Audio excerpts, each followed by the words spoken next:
Happy New Year, BrewTubers!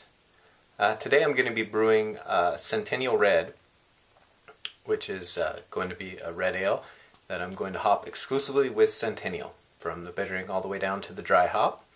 I'll post the recipe in the description, as always. So right now, just get my grain bill ready. Pretty simple one, really.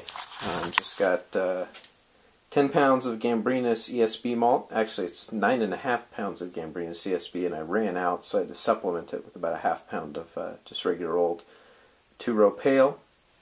And then for my specialty grains, it's a 1/4 pound of roasted barley and half a pound of Carastan, which is a British crystal malt that I like. Gives it a nice body. Anyhow, so I've used Centennial hops before, but really as one of several different hops in a batch, so this is going to be kind of my study in Centennial. Bah! I'll be back for you next Halloween.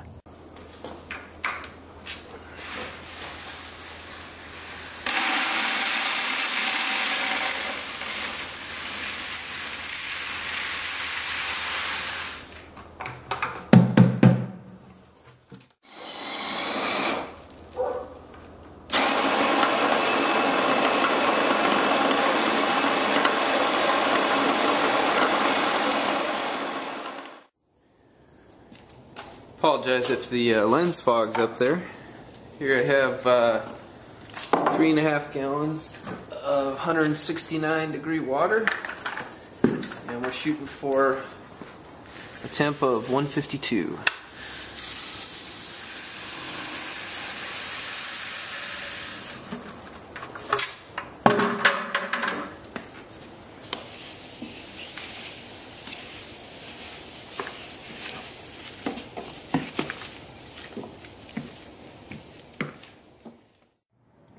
Well, we're still a little bit high, but I'm willing to deal with that, and I think it'll drop over the hour that I'm going to be mashing. So I'm just going to throw some foil over the top and shut the cooler and let it sit.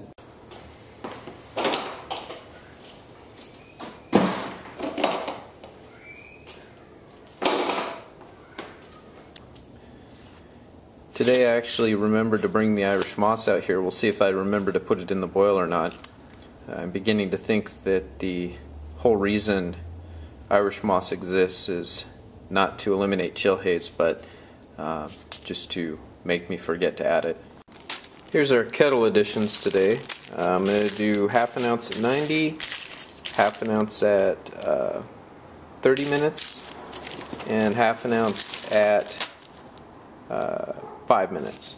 So I don't typically do a 30-minute addition, but I thought I'd try it today just to get that whole spectrum with this hop. And then I'm also going to be dry hopping with a couple ounces, all Centennial.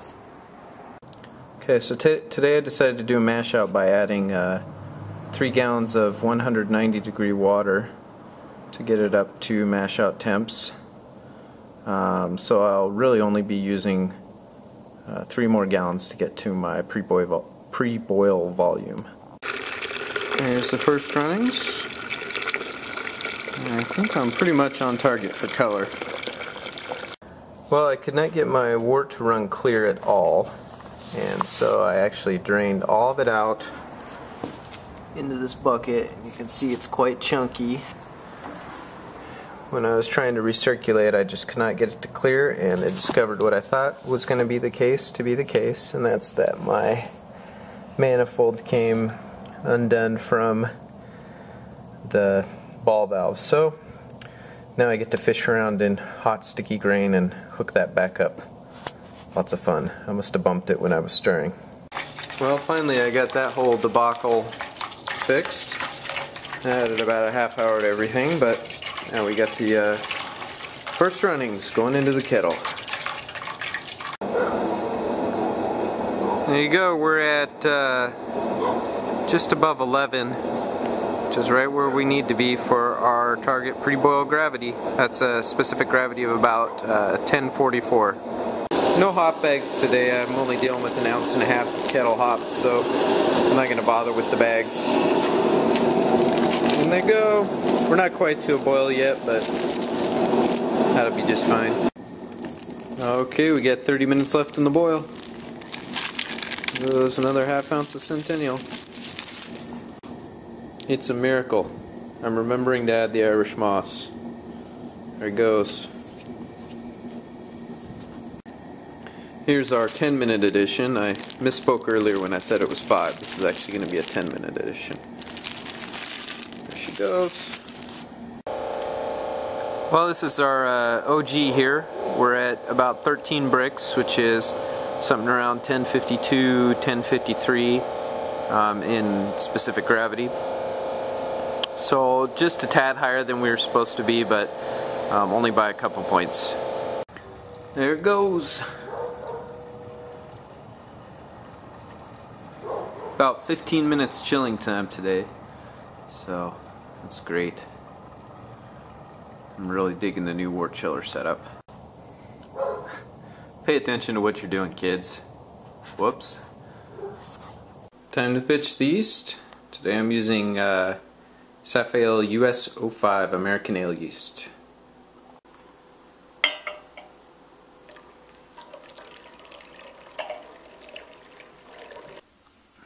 I'm fermenting this in a cooler room that we don't heat. I don't want to put it in the basement because it's a little low for this yeast, so this room stays in the mid to low 60s. Anyhow, there she goes. Cheers.